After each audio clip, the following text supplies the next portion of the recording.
I left $7 million in my son's safe, thinking it would be more secure there before my family moved. The next morning, my son and his wife disappeared, along with the safe. I just smiled. He had no idea the safe was already. I'm glad you're here. Stay until the end and tell me what city you're watching my story from. I want to know how far it has reached. If you've ever sat alone in your kitchen, watching the steam curl off a cup of tea you made just to have something warm in the room, then maybe you'd get the kind of quiet I lived with. I was 75, and most days, the ocean outside my window made more conversation than my only son. Then, one Thursday, the phone rang. He told me he missed me, said he wanted us close again, said there was this whole plan to start fresh together in Uruguay, and I believed him, not because I was naive, but because being lonely will make you lean into the sound of a familiar voice even when you know it's balancing on something thin. My house stood on the edge of Northern California, where the wind came in sideways and the ocean never once pretended to be warm. It wasn't fancy, but it was mine, the kind of place where the floors carried your footsteps long after you stopped walking, and the walls knew the shape of your days. I'd lived there alone for over 2 decades after my husband passed. The silence had settled into me the way an old coat does, not comforting, just something that fit. Wesley hadn't been by in 3 years. Over the phone, his voice had a shine to it, like someone had scrubbed the dull out. He talked about this new chapter with Cassidy, a quieter life, sunshine, low taxes, a clean slate. They were moving to Uruguay, and they wanted me there to no more holidays apart, no more missed birthdays, a brand new start. He asked if I'd think about selling the house and staying with them for a bit until the move. Said they had a guest room, said Cassidy, already cleared out some space in the closet. I didn't say anything right away. I just stared at the books stacked on the table, the scarf I'd been knitting even though it wasn't for anyone, the birthday card from last year still clinging to the fridge. It didn't take long to decide. It had been too many winters since someone said the word "we" to me and meant it. I told him I'd come. The next day, I packed one suitcase and called a realtor, but I didn't sell the house. Not yet. I told myself it was practical, but maybe it was something else. Maybe a part of me already knew love doesn't always stitch itself back together in the same place it tore. Sometimes it just builds a better disguise. Ever gone back to someone, not because they changed, but because you still hoped they might? The first thing I noticed when I walked into their apartment was the smell of lemon polish and something expensive melting in a candle jar. Everything was neat, too neat. Not a single photo on the hallway wall. Just clean surfaces and the kind of furniture you sit on like you're visiting. Cassidy greeted me like she was filming a holiday special. Her arms stretched wide, voice syrupy sweet. She called me Mama E. No one had ever called me that before. Said she'd always hoped for a mother-in-law like me. Said I gave off this peaceful energy. Said my skin looked incredible for The compliments came in layers, like someone had written them down ahead of time. Wesley lingered behind her, watching. He smiled when our eyes met, but it didn't quite stick. That old grin of his, the one I used to see when he was 5, didn't reach his cheeks anymore. The guest room was all made up. Clean linens, fresh towels, even a new robe folded neatly on the bed. It was thoughtful, maybe a little too thoughtful. Cassidy showed me where to unpack, mentioned the closet, then shifted quickly, asked if I brought any important papers. Just in case, she said. She thought it might be smart to keep them somewhere safe for the move, maybe in a lockbox. Her smile never left her face, but her eyes kept drifting to my luggage. At dinner, they talked about Uruguay like it was some dreamland. No property tax on foreign retirement money, warm weather year-round, friendly locals, a little expat group that hosted potlucks and played bocce ball every Thursday. Wesley said, "It's the kind of life I always wanted for all of us." I nodded when it made sense, but a part of me stayed still. Watching Cassidy brought up my house, said, with it being near the coast, the resale value must be strong. Mentioned it'd be smart to sell before the market took a hit. I hadn't said anything about selling, not directly, but she brought it up again, like she'd practiced the line. Later, while they did the dishes, I walked the hall again. Still no family photos. Not even one of Wesley as a kid. Just bare walls and that odd lemony smell. In the guest room, I sat on the edge of the bed and took my time unpacking. Reached inside the lining of my purse for the little steel key. Still there, cold, heavy, familiar. Something about all of this didn't sit right. I couldn't name it, couldn't prove it, but even the nicest words start to sound off when they've been said too many times. I turned out the light, and for the first time in a long while, sleep didn't come easy. The safe was heavier than it looked, one of those old steel ones with thick hinges and a dial that clicks when it turns. I'd had it for years, no screens, no keycard, no shortcuts, just weight and memory. I didn't tell Wesley and Cassidy what I was planning that morning, just asked Wesley if he could move his car so I could pull mine closer to the building. When he asked why, I said, I have some things I don't want to leave in the truck overnight. As I pushed the dolly up the walkway, Wesley came out looking eager, like he'd been waiting for a chance to help. He reached out, said he could take it from here. I told him I had it. No smile, no raised voice, just kept walking. His hand stayed in the air a second before falling to his side. I rolled the safe into the guest room and set it in the corner. No speech, no explanation. Just said it was for some important paperwork. Didn't say what kind. Didn't open it. A few minutes later, Cassidy walked by carrying a load of laundry. She stopped when she saw it, gave it a long glance, then said, "That thing looks pretty serious." I nodded. She stood there a beat too long before moving on. That night we had pasta. Cassidy poured wine like it was a special occasion, though nobody said why. Wesley brought up the house again. Said a realtor buddy of his could swing by. Take a look. Give me a ballpark number. I told him it wasn't the right time. Later, I stood in the hallway and watched the two of them in the kitchen. They kept their voices low. It wasn't a fight, but the way Cassidy kept using her hands made it look like she was giving directions, not suggestions. Wesley mostly stared at the counter, rubbed his neck a lot, nodded like he was agreeing before even thinking. Back in the guest room, I did something I hadn't done since my time working federal. Took a needle and a length of thread from my old sewing kit, taped one end to the doorframe and looped the other loosely over the knob. A trick from the old days, something you'd only notice if you were already looking for it. I slept light, every creak in the floor pulling me awake. Around 2 a.m., I heard movement, not footsteps, more like a pause. A shift in weight, a breath held too long, then quiet. In the morning, the thread was on the floor. No note, no questions. The room, still, that sharp lemon smell again, too strong, like someone had cleaned up after something they weren't supposed to be doing. I picked up the thread and folded it back into the drawer. Everything was still there. For now, but someone had tested the knob, waited until the lights were out, thought love meant knowing a mother well enough to crack her defenses. They were wrong. This time, the apartment felt hollow, not peaceful, just empty in that way you can feel before you even open your eyes. No coffee brewing, no pipes rattling, just silence. I got up before the sun, laced my shoes, and stepped into the hallway. Their bedroom door was wide open. The bed was made tight, not a single crease in the blanket.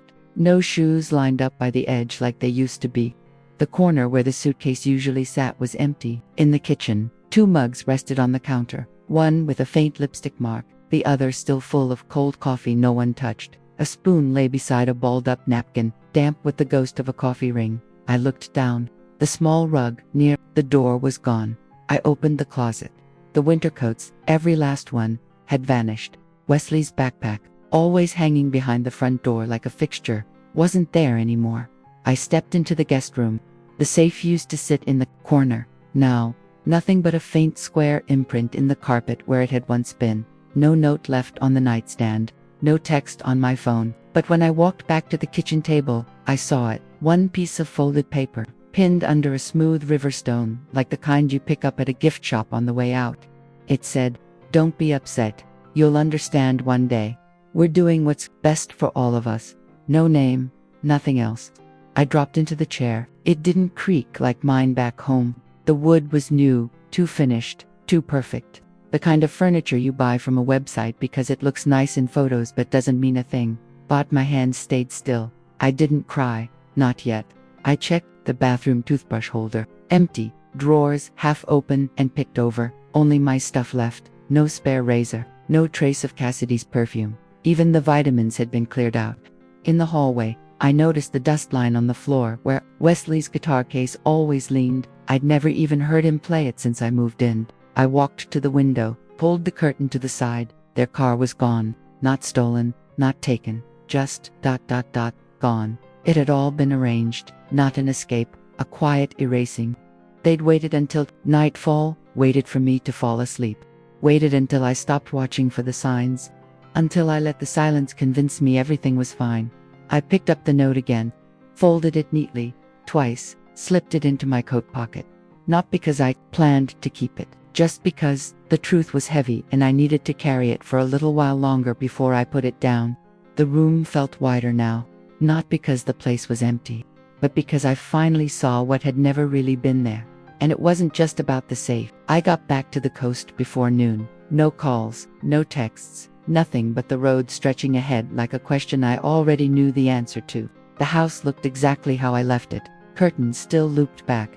A single envelope, past due property, taxes sat in the mailbox like it had been waiting on someone to care. My key turned easy. Inside smelled like sea air and old receipts. I didn't unpack, didn't bother with tea or turn on the lights. I walked straight to the hallway closet, dragged down the dusty box labeled holiday, then slipped out the back panel. Behind it, the second safe. No one knew about it. Not even Wesley. Not even my husband before he passed. It was wedged between the studs, hidden beneath the drywall. The dial turned clean, not from recent use, but from the muscle memory of someone who never forgets. I opened it. Everything was still there. Bearer bonds, gold coins, legal docs, stamped copies, and the stacks of fresh, unused cash. Just like I'd asked the bank for when I took my pension check and walked out 23 years ago. $7 million, untouched. No grin, no rush of satisfaction. Just that deep, hollow tug of something worse than betrayal. I sank to the hallway floor with an old packet of photos in my lap. Wesley, in his striped sweater. Wesley, missing a tooth. Wesley holding his science fair trophy from 3rd grade. I remembered the smell of glue at 1 a.m., helping him build that paper MCH volcano. I remembered stitching badges on his scout shirt by hand. I remembered lying to the loan officer to get him a better deal on tuition. All of it felt like pressing my hand to glass, cold, clear, breakable. Had I gone too far? Given too much? Or had I just never really understood what it meant to be needed? I thought back to all the times I let things slide. He's tired, he's got work, he's not great with phones. Cassidy's trying, they'll make it for Christmas next time. There's always a next time. I slid the photos back in the box, shut the safe, reset the panel. The living room clock was ticking louder than I remembered. I used to like the quiet, but now, it felt like the quiet liked me too, and not in a gentle way. I stood up and brushed my hands off, headed to the kitchen, made myself some tea, and sat down at the table where the afternoon light always landed right around 2:30. I let the quiet settle in around me. I didn't cry, but something had shifted, not in the room, not outside, but somewhere deep in me. It was just past 6 when I heard the knock. 3 soft, evenly spaced taps, not rushed, not nervous, just sure of themselves. I wasn't expecting anyone. When I opened the door, there she was, Nadine. I hadn't laid eyes on her in over 10 years. Last I remembered, she was a wiry teenager hauling a broken-down bike up my gravel path, asking if I had any duct tape. Now she was standing there in a navy wool coat, her brown hair tucked neatly behind one ear. Same eyes, though wide, gentle. She smiled like she wasn't sure I'd remember who she was, but I did. I used to babysit her once in a while when her grandma had to pull a late shift. Kept oatmeal raisin cookies on the top shelf just for her. She was the only kid I ever met who actually liked them. She said she was in town visiting her aunt who lived 2 blocks over. Noticed my porch light and figured she'd stop in, just to see. I told her to come inside before she even finished saying it. We sat at the kitchen table, the same one that still tilted a little from the uneven leg. She looked up and spotted the same crack on the ceiling from when she was little. It's funny how time bends like that sometimes. She told me she was in law school now, finishing up at Humboldt State. Just 1 semester left. Her voice had that steady weight people get when they've lived through some rough patches and come out more grounded because of them. I didn't lay it all out for her right away, but she asked how I was holding up, and I told her I'd just come back from the city. When I mentioned Wesley, she stopped. Something shifted in her face, quick, like a flash. And then she told me what happened. Said she'd gone by Wesley's apartment a couple of weeks back. She was dropping off legal forms for someone we both knew, someone trying to sell property overseas. Cassidy was the one who answered the door. Nadine said Cassidy recognized her, but kept some distance. Started asking strange questions. Wanted to know if she'd studied financial law, anything about inheritance or offshore accounts. At the time, Nadine figured it was just small talk.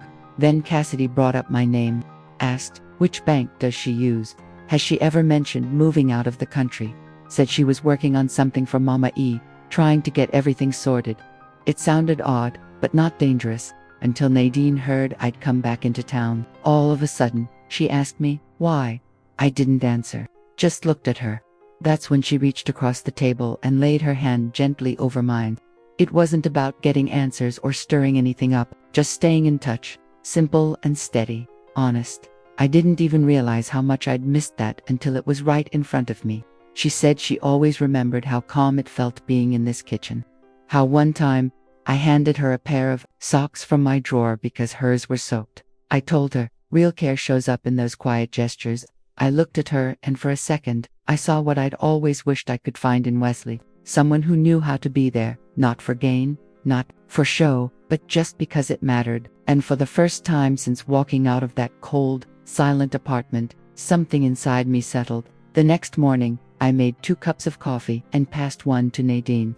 We sat in the sunroom, light coming through the glass, the windows soft, with fog from the cold outside. She had a notebook on her lap and opened it gently, like it already carried answers. I could see she hadn't stopped thinking since last night. Her questions weren't loud or sharp, just steady lines of thought she was trying to connect. What kind of security had I offered at Wesley's place? Had I talked about money in front of anyone? When did Cassidy start asking about the move?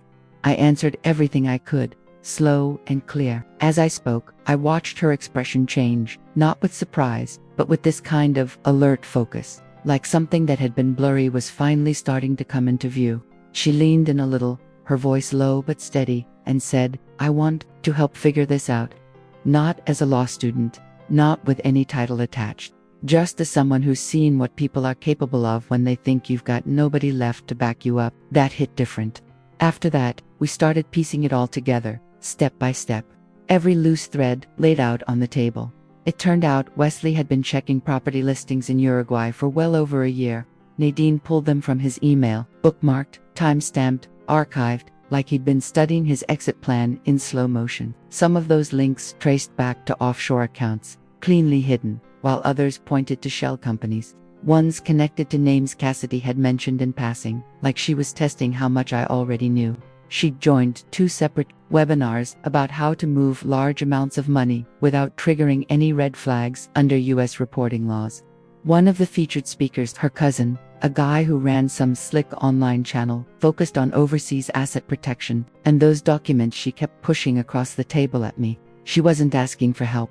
She already had names, tax IDs, routing numbers. She used language you only hear from someone who's spent serious time navigating these waters. Wesley had never once brought up money. Not directly. But Cassidy wasn't blind. She'd been laying the groundwork for months, maybe longer, setting pieces in motion while pretending like none of it meant anything. Then Nadine caught something else, something buried but deliberate, a post from 6 months ago, half lost on Cassidy's social feed. She was standing at a yacht expo, sunglasses on, smiling like the sun was hers, captioned with a joke about cashing out early. She'd tagged a guy based in the Cayman Islands. He ran a firm that specialized in moving money out of reach, into the kind of places no one looks until it's already too late. This wasn't rushed. This wasn't reckless. It wasn't even sudden. She'd been planning her way out, step by step, while the rest of us thought she was standing still.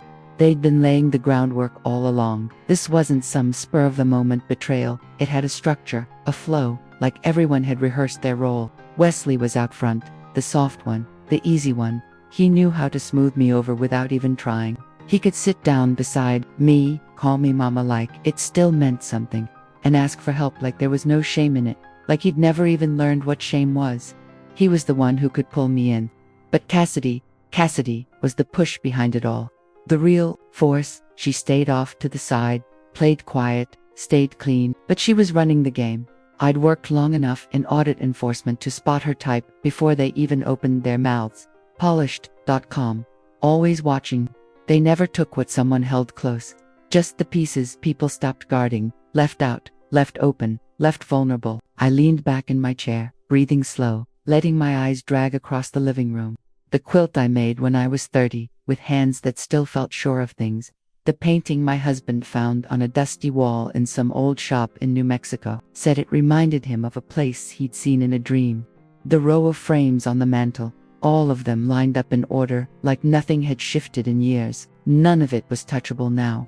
Not because I nailed it down, but because I finally saw it for what it was. Every piece had weight, and this time, I wasn't going to blur it just to keep people close. I wasn't going to stay quiet so someone else could stay comfortable. By the end of that week, I was done waiting. Nadine came by with a notepad and a name. Said she knew someone I could talk to. Not some big-shot attorney in a glass building downtown, just a quiet no-frills law office, across from the high school, red brick, low roof, one flag outside. Her name was Linda. Nothing flashy, just a plain name on a plain door. She didn't ask for background, didn't interrupt. She let me talk until the air went still, only stepping in when something needed to be written down. We sat across from each other in that tight office while I walked her through everything. Just the money, though that mattered. But the years that wore me down, the half-truths I held on to, the excuses I made, the quiet I kept, and the way I let myself believe that trusting Wesley was the same thing as loving him. Linda listened carefully, not missing a beat, and together we laid out a full plan. The first move was scrapping my entire estate setup, not just adjusting the will, but gutting the whole thing and starting fresh. We built a living trust from the ground up, solid and locked, with language so clear and direct that no one could twist it later. It wasn't just about keeping Wesley or Cassidy out of reach. It was a shield against anyone, present or future, who might try to wiggle their way in and take what wasn't theirs. I named it the Helen's Light Foundation, after my mother, a name that still carried weight in my bones. We designed it to give real support to young women aging out of foster care, girls with no family to fall back on, no safety net, no home to return to. That mission had lived inside me for years, tucked away where no one could touch it, but now felt like the time to finally put it into motion. Nadine took charge of the paperwork like a woman chasing down a deadline, checking every clause and paragraph like she was preparing for the bar. We spread out across my kitchen table for hours, both of us focused and quiet, sipping chamomile tea and letting soft music play low in the background, just enough to fill the silence without breaking our rhythm. Linda managed the legal end like the pro she is, steady and sharp, and I made a separate call that had been sitting on my chest for weeks. It was to someone I hadn't spoken to in more than 20 years. His name was Lowell. Back when I was at the bureau, he worked as a private investigator, one of the best. He's retired now, but his mind's still quick, still cutting through the noise like nothing's changed. Lowell didn't need the backstory, didn't press me for reasons or explanations. He just asked where I last saw them, what I was hoping to find. I told him I wasn't looking to file charges. I just wanted to see things clear. I needed to know what had really happened, not the version that lived in my head. He didn't ask why or what for, just said, "All right," no judgment, no extra words. This wasn't about revenge, and I wasn't chasing some kind of justice. I didn't need a courtroom or a confession. I just needed the truth. And that, on its own, was worth the call. I wasn't willing to spend the rest of my life stuck in that fog, wondering if the whole thing had been some twisted invention of my own, or if they'd played me for a fool from the start. I needed the truth, the full, unfiltered version, even if it hurt more than I expected. A couple of days later, Lowell reached out with an email. He'd managed to find them. They were living in Uruguay City now, tucked away in a modest condo inside a brand new complex, right on the outskirts of the financial district. The place was fully paid off. Number mortgage, bought outright with an offshore wire transfer that passed through 3 different countries before finally landing in the shared account they'd opened together. That part was strange enough, but what caught both of us completely off guard came right after. There was still money in the account, or at least we thought there was, until Cassidy made one final move. She withdrew everything. Not Wesley. Cassidy. She cleaned it out and vanished. No goodbye. No forwarding address, not even a single line left behind, just gone. And Wesley didn't see it coming either. He was just as stunned as I was. The next morning, after reading Lowell's update, I found myself in the sunroom. I cracked the window just slightly, enough for the cold morning air to snake its way inside. It slipped across the floor, quiet but sharp, and made me pull my sweater tight around me. Still, I didn't leave. I sat there, barely blinking, with my hands resting on an old journal I hadn't touched in years.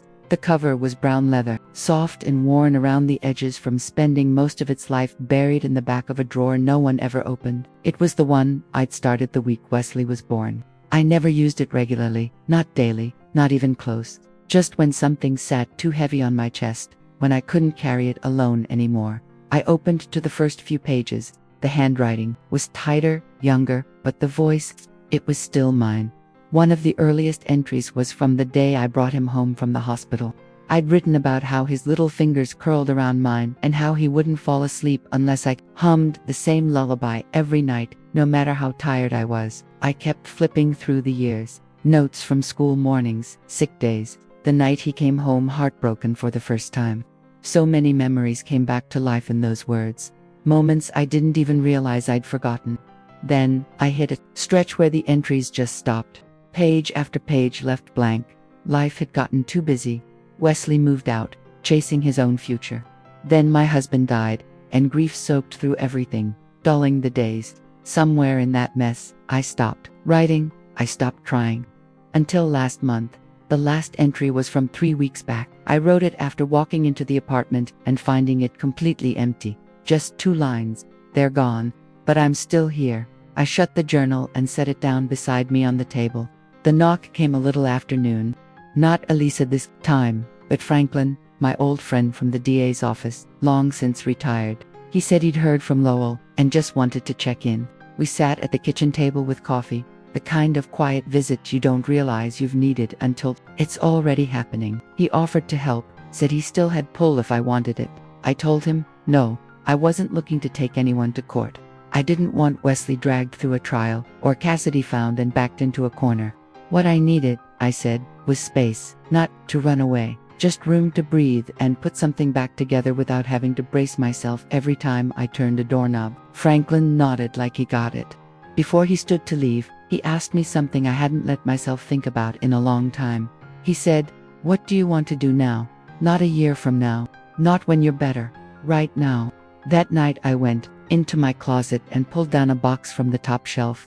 Inside were brochures I'd stashed away years ago, places I dreamed about but never went, workshops I meant to sign up for but didn't, things I kept saying I'd do when life slowed down or someone gave me a hand or told me it was okay to go. I laid them all out across the bed. One stood out.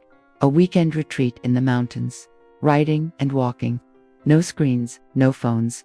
Just silence, clean air, a notebook, and a pen. It didn't offer healing or promise to fix anything. But something in me said it might be the place where I could start using my voice again. And this time, I wouldn't be writing for anyone else, just me. The call came late, not late by the clock, but late in the way that shifts the whole mood of a room. I was sitting in my chair by the window, a book open in my lap I hadn't really been reading. The phone buzzed once, twice, then settled into a low hum. Unknown number, international. I let it ring one more time before I picked up. It was Wesley. His voice didn't sound like it used to. All the smooth charm and easy confidence were gone. What came through was thin and rough, like someone who hadn't said anything honest out loud in weeks. He said, "I'm sorry." No build-up, no excuse, just that, then nothing. I didn't fill the silence. I let him hold it. Then he said, "Cassidy's gone. She cleared everything out. Everything was gone. Even the condo was in her name." He came back late one night and couldn't get in. The lock had been changed. A neighbor told him she'd left in a cab, carrying 2 suitcases and accompanied by a man no one recognized. He had nothing left. No cash, no passport, no place to land. I listened without saying much. He asked if I'd known. I said I knew enough. He said he wasn't looking for forgiveness. I told him I wasn't handing it out. Not to be cruel, but because forgiveness wasn't the point. What he needed was to face himself. No shortcuts, no pity, just the slow, hard grind of taking responsibility for everything he broke. Not between him and me, but between him and the man in the mirror. He went quiet. Then he asked what I'd done with the money. I didn't answer, not because I had something to hide, but because I wanted him to sit in that uncertainty, to understand what it feels like to lose access, not because someone stole from you, but because the damage you caused finally closed the door. After a while, he asked one last thing. He wanted to know what I saw when I thought of him now. I thought of the kid with scraped up knees, the teenager who couldn't keep a promise, the man who called only when things fell apart, never just to say he missed me. I thought of the quiet apartment, the cold coffee, and the steady hum of betrayal that started long before the lockbox was ever touched. So I told him the truth. I said, I see a man who's finally out of excuses. He didn't say a word after that. I let the silence stretch. Then I said goodbye. Not angry, not dramatic, just enough to close the door on the moment. When I hung up, the air in the room felt heavier, but strangely easier to breathe. I turned off the light, stayed there for a few more minutes, and then opened my journal to write one new line. He finally asked the right question, but I'd already stopped needing the answer. 2 months later, I packed up the last of my dishes into a cardboard box marked fragile. The beach house had gone quiet, not like peace, but like absence. It had started to echo. The cabinets, the floors, the little details all whispered reminders of what used to be, not with grief, just with the weight of something that no longer belonged. I moved into a small second-floor apartment across from the law school. Nothing fancy, just a wide bay window, a fire escape that looked out over the library courtyard, and enough room to start over. It wasn't much, but it was mine. Clean walls, simple routines, and no ghosts hiding in the corners. Nadine helped me get settled. She came over carrying a kettle and a bunch of mugs, and we took turns wiping down cabinets and setting up the shelves. Her energy took over the place fast. I found myself smiling just from the sound of her humming while she unpacked bags of pantry basics. I started cooking again. Nothing big, nothing like Sunday dinners, just the small stuff. A lentil soup she always liked. My mom's cornbread recipe. Nadine dropped by twice a week, sometimes to eat, sometimes with her books, sometimes just to sit and be there. We didn't bring up Wesley, not outright, but she knew. I knew she knew, and somehow, that said enough. On her third visit, she brought me a little plant, a tough little fern in a blue pot. She set it by the kitchen window and said, "Every home needs something green." I watered it every other day, and more than once, I caught myself talking to it. One evening, she helped me set up a blog, said it could be a space to share stories, thoughts, maybe even advice. I told her I wasn't trying to write for strangers. She said, "The right ones will find it." And they did.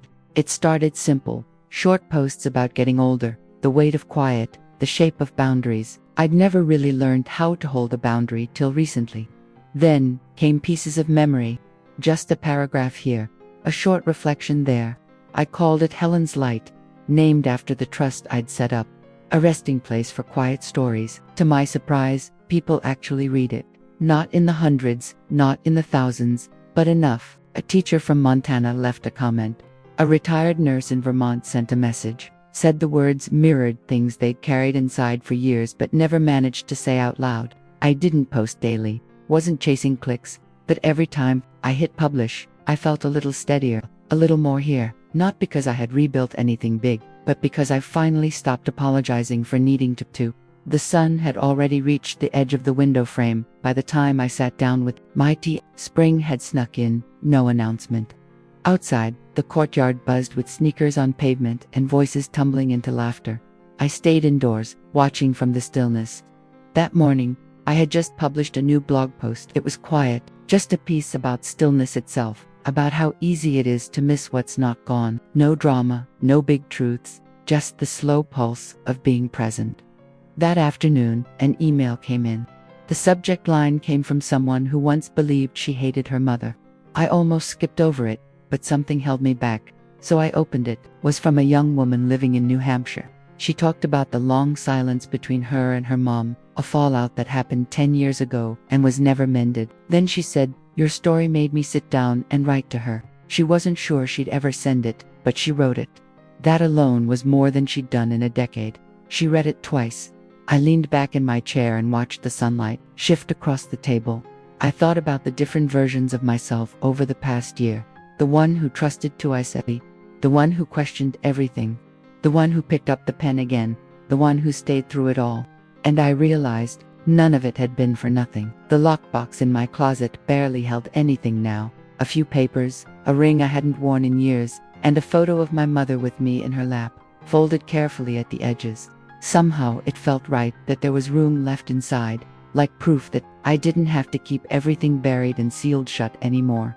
Outside, the wind had picked up. Petals from the cherry trees floated past the window, light and drifting with no direction. I reached for my journal and wrote one last line. Not a closing, just a thought. Sometimes what saves you is what you decide to let go. The first week in the new apartment, I didn't open the top right drawer of my dresser. That's where I'd placed the envelope Wesley sent. No return address, no letter inside, just the deed to my old house, signed over to me again. I didn't need it. The house had already sold, but I kept the envelope tucked under a spare pair of socks I never wore, not out of sentiment, but out of habit.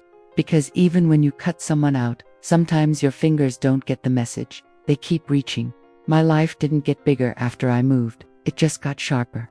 The days came in with fewer distractions. I'd rise with the light, make tea, wipe the counter twice, even if it wasn't dirty. I didn't talk much, didn't play music. I read, I walked, I wrote. Everything small carried weight. The kettle whistling, the floor creaking under my heels, the sting of cold air when I cracked the window to let it all breathe. Nadine came by every Tuesday and Thursday. She'd started clerking at a local firm, something low-key but busy.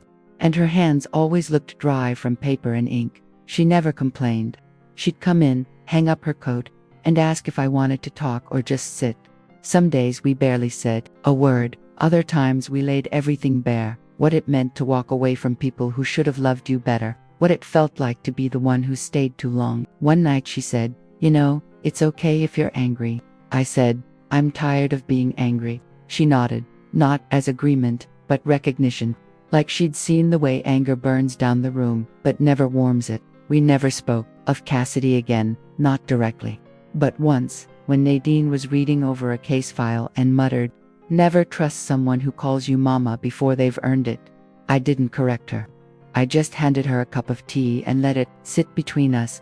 There were still echoes. Certain songs on the radio that made me turn the dial. Certain scents in grocery aisles, lemon polish, expensive candles that made my hands clench without thinking. But I didn't fight the memories. I let them pass like weather. Some storms don't need shelter, just patience.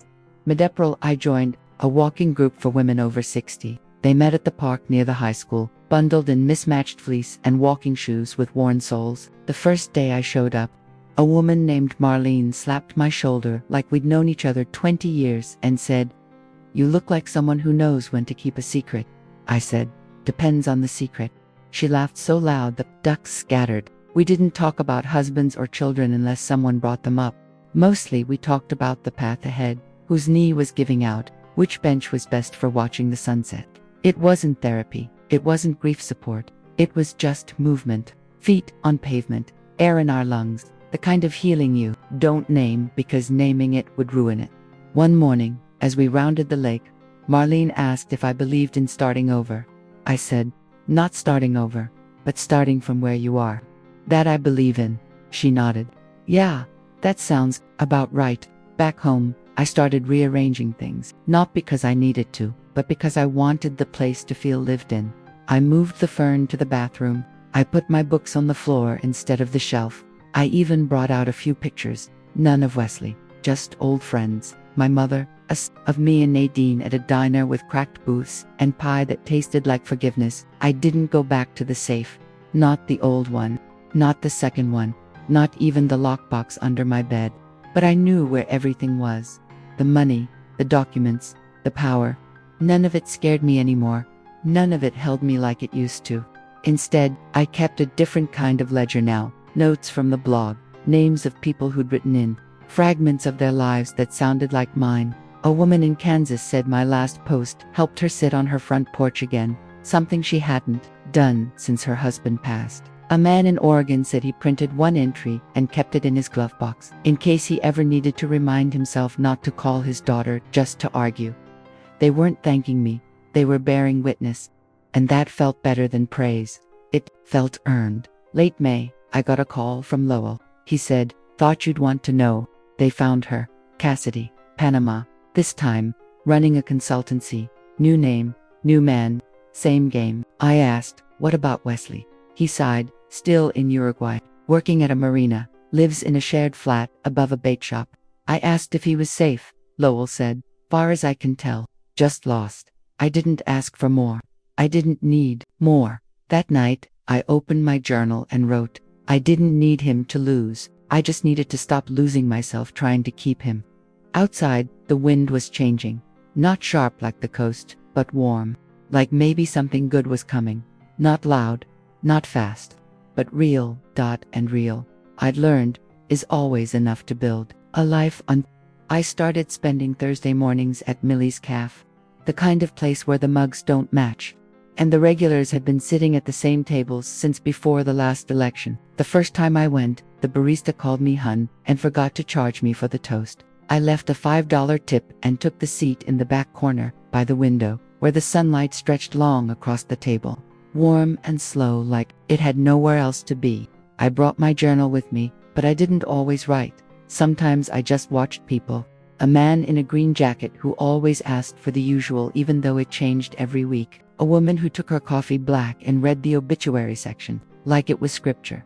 And a little boy with big ears and a red scarf, who came in every Thursday with his tired-looking father and always ordered 2 cinnamon rolls, one for now, one for later. I liked that table. It didn't ask anything from me. It just held my cup and let me be. One Thursday, Nadine slid into the seat across from me. She hadn't told me she was coming. Didn't need to. We'd gotten past the point of needing to check in. If she showed up, it meant she had something to say. And when she didn't, it meant she didn't. That was enough. She reached into her coat pocket and pulled out a folded letter. I didn't read it, she said. Figured I should give it to you first. It was from Wesley. Again, same shaky handwriting, same international postage. But this one wasn't just a deed or a plea. It was longer, heavy, the kind of letter people write when they know there's nothing left to win. I didn't open it right away, just held it under my hand and finished my tea. Nadine didn't rush me. She sipped her coffee and tapped her pen against the table like she was keeping rhythm for something I couldn't hear yet. When I finally opened the envelope, the pages shook a little. Whether it was my hands or the wind outside, I couldn't tell.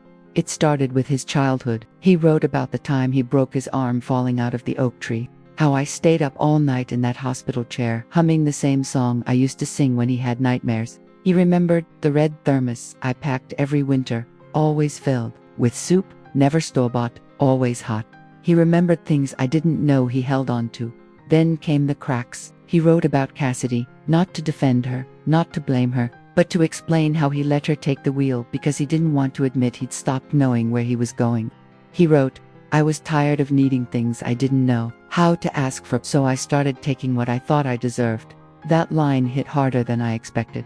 Not because it excused anything, but because it sounded honest. He didn't ask for money, didn't ask for another chance, just told me he was working nights on the docks now. Said the work was hard, but it made the days shorter and the sleep deeper. Said he was alone, and for the first time, not trying to fix that, just sitting in it. He closed the letter with this: if I ever become a man you'd be proud of again, all right, not before. I folded the letter once, then again.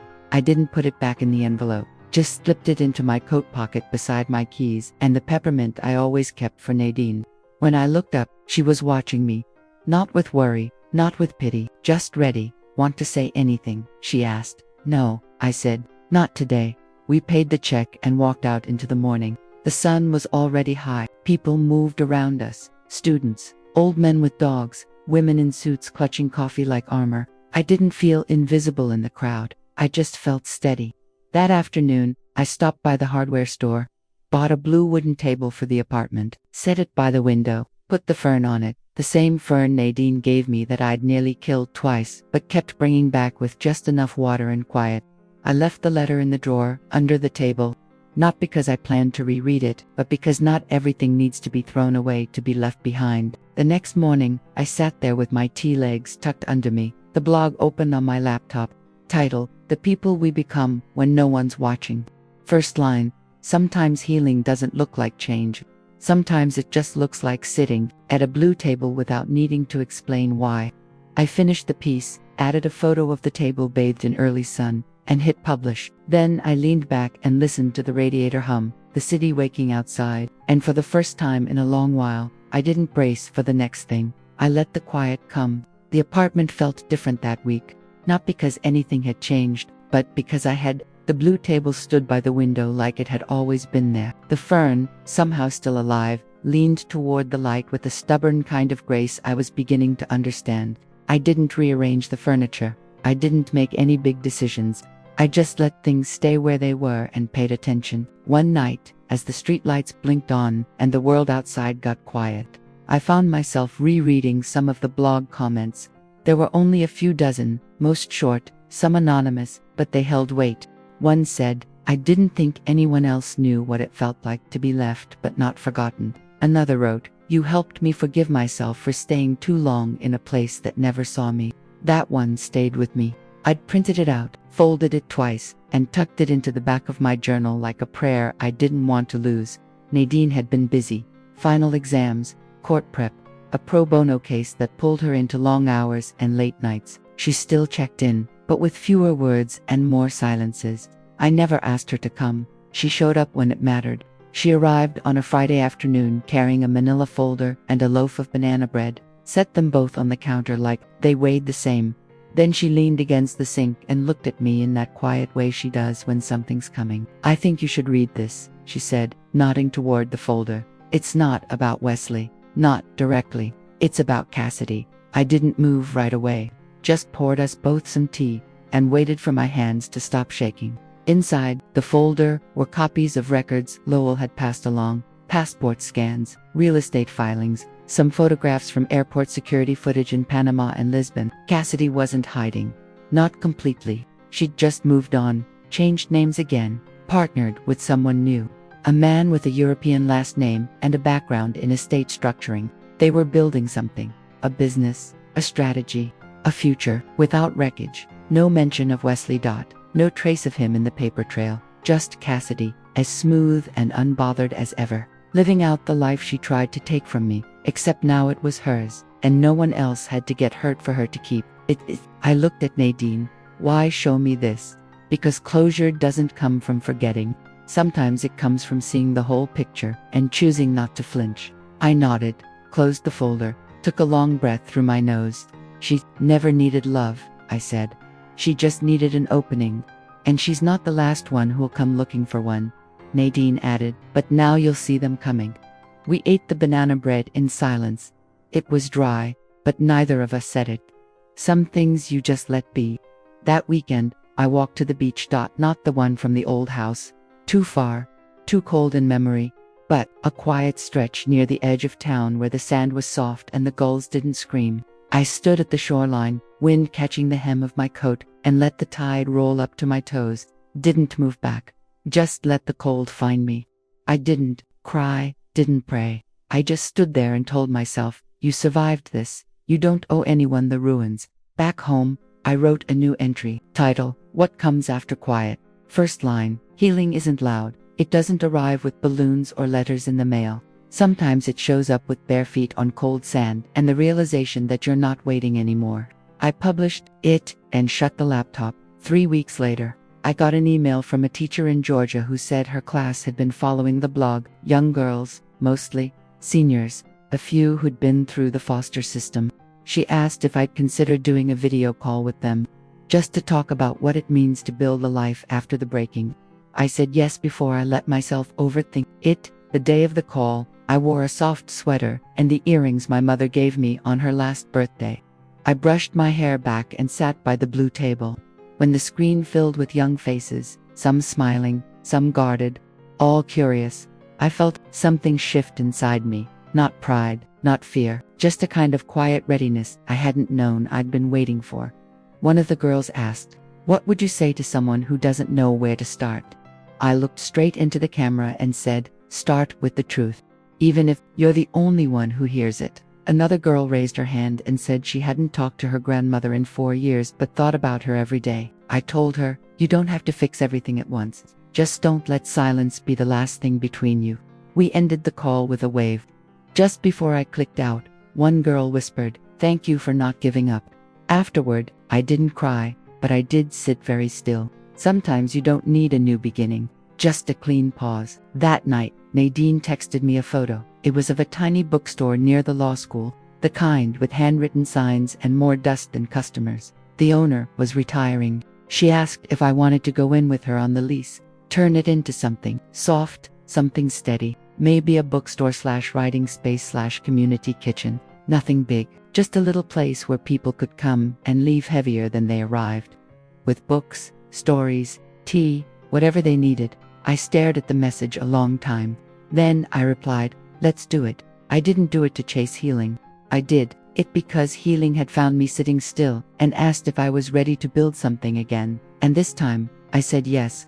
Not because I was unbroken, but because I finally knew I didn't have to be retelling this story based on real events. Names and places have been changed to protect the identity of the person involved. It's the story of a mother who sacrificed her entire life for her children and grandchildren, only to be disrespected, used, and abandoned. But when she had nothing left to lose, she rose. And this time, she lived for herself. We don't tell this to judge anyone, but to make you stop and think. How many mothers are suffering in silence inside their own homes? Now, I'm curious about you, the one listening to my story. What would you do if you were in my place? Have you ever lived through something like this? Tell me in the comments. Meanwhile, I'm leaving you with 2 more stories on the final screen, favorites on this channel, and ones that will no doubt surprise you. Thank you for staying with me this far.